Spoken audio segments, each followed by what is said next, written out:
Lahat ng klase ng pain, dinanas nila. Pain from the family, pain from friends, emotional pain, personal pain, lahat ng klase ng pain. Physical pain, dinanas, hirap ng katawan, puyat, pagod, lahat ng yan. Iko-combine mo, imimix mo. Hindi mo pwedeng ma-skip yan.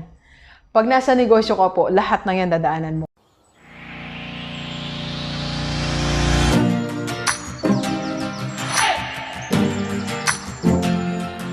Alright, positive day, Gilivers. This is Dr. Gigi Sunga from My Gains Project. Magandang umaga sa lahat ng mga Gilivers natin. And sa first time po tayo panood sa aking YouTube channel, thank you very much. Please subscribe, click na po yan, Doc Gigi Sunga. And sa lahat ng mga gustong magpa-coach kay Doc, or if you want to start, advertise, or improve your business, and you want to join the lineup of investors ng Rockstar Holding Corporation, just PM me sa aking personal FB, nandiyan lang sa paligid. Okay, so mga maling sabi-sabi sa pagninegosyo. Itong vlog po natin na to ay para sa lahat ng mga nasabihan ng mga ganito. Tapos ikaw naman ay nagnegosyo at nagulat na bigla.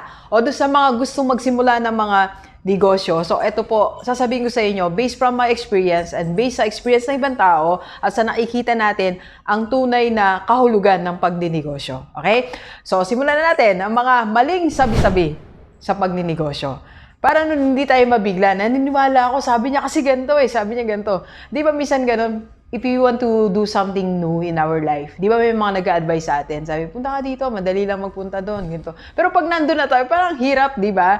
Parang hindi natin, ay, ganito pala, di ba? Sabi nila, madali, di naman pala. So, something like that, okay? So, para ready tayo sa when you engage to business, okay? So, unang maling sabi-sabi sa pagninegosyo. Ito lagi sinasabi sa atin, di ba? Nakita natin sa Facebook, social media platforms, sinasabi nila, pwede kang magnegosyo ng walang puhunan. Mali po yun. Maling sabi-sabi na magninegosyo ka ng wala kang puhunan. Kahit po yung sinasabi nilang home-based business lang naman ako, Doc, or online lang naman ako, hindi pwede pong wala tayong puhunan. Pwedeng may puhunan, or pwedeng maliit, pero at least meron pa rin puhunan. For example po, di ba, sinabihan ko po kayo or nag-vlog ako about our new business venture. Ito po yung tech company na wala pong pangalan.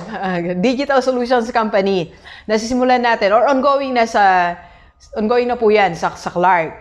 So, yan po ay home-based business muna siya. So, meron tayong may ka-partner tayo, then meron tayong mga virtual assistants. So, hindi ganun kalaki expenses namin, pero meron pa rin kaming gastos. Kahit na skill-based, home-based, gagastos ka pa rin. Kailangan may puhunan ka, kapatid. At hindi lang po yun. Hindi ka lang may puhunan. Meron ka pa rin reserve money para sa mga needs mo. For example, may family ka, you want to go to business. Hindi pwedeng wala kang reserve money na kayang isustain yung personal needs mo o yung needs ng family for 3 months. Kasi hindi ka pa naman sure kung kikita tayo ng 3 or 6 months. Diba? So, kailangan may pera ka at may puhunan ka. Yan po ang katotohanan sa pagninegosyo. Pangalawang maling sabi-sabi sa pagsisimula ng negosyo. Ito yung wala ka namang gagawin. Di ba may mga ganun? Wala kang gagawin. Kikita ka, wala kang gagawin. Yayaman ka. Di ba yung sinasabi nila na this is a passive business, passive income. Sa totoo lang, kaya pag sinasabi ko na passive, in-explain ko sa kanila na walang absolute passive income or passive business. Merong semi-passive. Yon, meron ka pa rin effort. So, hindi pwedeng nagninegosyo ka po nang wala kang gagawin. Wala pong ganon. Walang magtatagumpay na negosyo na wala kang gagawin. Kahit na may ka-partner ka, may ginagawa ka pa din, di ba? Minomonitor mo pa rin, naipag-meeting ka. On your own or in your end, naghahanap ka pa rin ng clients mo kahit may ka-partner ka. Kahit nga meron kang team, gagawa ka pa din. So, hindi po pwede na wala tayong gagawin kung gusto mong magnegosyo at magtagumpay lalo kung gusto mong magtagumpay ng mabilis ang negosyo mo. Okay? Mali po yun. Alright? Pangatlo na maling sabi-sabi sa pagsisimula ng negosyo. Yung sinasabi nila na magnegosyo ka, walang kahirap-hirap. Hindi po walang kahirap-hirap. Puro po hirap. Joke lang. Joke lang naman. Lalo yung startup. Kung nanood kayo ng startup na business, di ba? Ano yung pinagdaanan nila? Lahat ng klase ng pain. Dinanas nila. Pain from the family, pain from friends, emotional pain, personal pain. Lahat ng klase ng pain. Physical pain, dinanas. Hirap ng katawan. Puyat, pagod, lahat ng yan, iko-combine mo, imimix mo. Hindi mo pwedeng ma-skip yan. Pag nasa negosyo ka po, lahat ng yan dadaanan mo. Yung magigising ka na 3:00. Yung magigising ka na 3:00, maghamon ka na, meeting nga tayo. Di ba? Yung magigising ka ng 5:00, dati ang gusto mo mag-exercise. Pero pagising mo na 5:00 ngayon, ang gusto mo mag-meeting agad. So, alam mo yan po isa sa mga nabagong routine sa buhay ko. Dati gigising ako ng 5 to walk, to relax. Ngayon gigising ako ng 5 para makipag-meeting. So, hindi ko naman sinasabi na hirap na hirap, magiging sobrang mahirap yung buhay natin. Pero may dadanasan tayong hirap. Bisan nga, di ba, kahit stable na yung company mo, for example, 5 years na yung negosyo mo, may mga hirap pa din tatahakin, lalo if you want to expand, di ba? So, hindi po totoong walang kahirap-hirap ang negosyo. May hirap, meron din naman sarap yan, di ba? Hindi naman siya puro ganon. Alright? Okay, next, number 4, na maling sabi-sabi. Sa pagninegosyo, ito po, yung magnegosyo ka, para yumaman ka, yayaman ka agad. Hindi po tayo yumayaman agad sa negosyo. Ang nakikita ko nga po na una mong ma-experience, hindi pagyaman. Sa pagninegosyo, ang una mong experience, matututo ka muna. Tuturuan ka muna ng negosyo mo. Tuturuan ka muna ng process. Tuturuan ka muna ng sistema, ng buong negosyo mo. Yung negosyo mo pa nga magtuturo sa'yo how to create a better system, how to be a better person. So, hindi ka po muna yayaman. Ang unang objective, matututo ka muna. Yung first year, second, third year ng iyong negosyo, puro yan learnings, puro trial, sana konti lang error, puro experiment, puro exploration. Then, saka pa lang ang pagyaman. Pag nagtagal ka, pag natagalan mo yung stage na yon, dun pa lang yung pagyaman mo. Okay? So, hindi ka agad yayaman sa negosyo. Mali pong sabi-sabi, ang yayaman ka agad pag nagnegosyo ka. Alright? Okay. So, pang-5, maling sabi-sabi sa pagnenegosyo. Ito, kailangan matalino ka pag nagnegosyo ka. Ito, narinig ko kasi ito nung araw. Nung LM High School, may mga kwentuhan na matatanda, naririnig natin. So, hindi ko ito malilimutan na sinasabi nila, yan, matatalino yan, magninegosyo yan eh. Yun, matatalino yan, nasa top yan, talagang magmamanage ng negosyo. Pero naisip ko, alam nyo ba ngayon, based pa mga tiningnan natin ng mga kakilala nating matatalino, wala sila sa negosyo. Ang mga matatalino, nasa corporate, employed. Pero matataas naman posisyon nila. Pero they never tried na magtayo sila ng business. Hindi ko alam what's the story behind that or what's the rationale behind that. Pero hindi po requirement na matalino ka para magnegosyo ka. Alam nyo, ang requirement para magnegosyo ka, medyo may kalikutan ka ng konti. Yung mga nagninegosyo, naalala ko kaibigan ko noong high school, sobrang malikot siya eh. So, isang araw, pinuntahan niya kami. Ang yaman niya na po, meron siyang maganda yung negosyo niya sa Manila. So, pag tinignan mo, pero hindi mo akalain, magninegosyo pala siya. Okay? So, ibig sabihin mo, G-Leavers ngayon, kung nanonood ka sa akin, tingin mo, Dok, hindi ako masyadong matalino, pero gustong magnegosyo, ikaw ang hinahanap ng negosyo. Hindi masyadong matalino. Kasi pag hindi ka masyadong matalino, alam mo yung, malaya kang gumalaw. Malaya kang mag-explore, magpunta dito, magpunta doon. Di ba? Malikot. Parang naalala ko yung mga kaklase ko nung college. Ang tawag po nila sa akin, Gigi, di Sunga po kasi ako, yung di makali. Kasi nga, nung college pa lang, ako na hindi makali sa group. So, saan ako nagpupunta? Then, sabay-sabay kaming nag-apply sa public school. Natanggap naman kami. Isa lang talaga hindi nagturo sa amin. 8 po kami sa batch namin. Lahat kami nasa public and after few years, nag-resign ako. Sabi nila, hindi ka talaga makali. Tapos nag-Manila ako.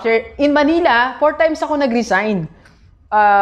Alam nyo, good thing naman, pagyari ko kasi mag-resign, parang bilang ka lang 2 days, may work na agad ako. So in a year, naka-4 na companies po ako sa Manila. Sabi naman ng mga klase ko, di ka talaga makali. Then, nag-private ako. Nag-resign uli ako. So, ganon kasi. So para sa akin hindi yung talino. Hindi ako matalino, hindi po. I mean sa class, sa top hindi po. So ako ngayon lowest sa college. So, iyon pero hindi po siya requirement. Pero siguro ako yung nag-venture into this type of thing. Ako lang, dalawa siguro kami. Isa kasi alam ko nagbe-venture sa business, okay? So hindi maling sabi-sabi na dapat matalino ka bago ka magnegosyo. Okay? Next. Alright? Okay, so number 6.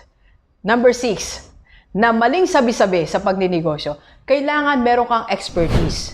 Diba sinasabi nila yan, kailangan expert ka sa isang bagay bago mo gawin yung negosyo na yan. Pero mali po yan. Pwede kang magnegosyo sa anumang larangan na tingin mo maganda yung idea na yan, nakagawa ka ng magandang business model at naniniwala ka na marami kang matutulungan at kikita ka sa negosyo na yan, sa business model na yan, yun po yun. You go for that. Kahit hindi mo expertise. Ito paano, hindi ko nga alam lahat. Maraming paraan. Maraming paraan para makapagnegosyo ka ng isang area kahit hindi mo siya alam. Una, you can go to partnership. Diba? Pwede ka makipag-partner. O pwede ka mag-partner ng gusto mo ng ganitong negosyo, gusto mo ng IT business, pero hindi mo alam pa how to run an IT. So, makipag-partner ka sa taong marunong sa IT. Or if you have the capacity, di mag-franchise ka ng IT company. Mag-franchise ka ng Inspire, di ba? By the way, congratulations pala sa atin, no? Sa Rockstar Holding Corporation. Tayo po ang first na nag-franchise sa Inspire. Yay! Palakpakan! Sir, lagyan mo palakpak malakas. So, tayo po ang official na magmamanage or hindi, may-ari ng Inspire Bulacan. Kaya papunta na kami sa Bulacan. Sa lahat ng mga taga Bulacan po, papunta na. Nandyan na kami. Malapit na kami. Nandyan na. Malapit na kami. Malapit na kami dyan sa Bulacan.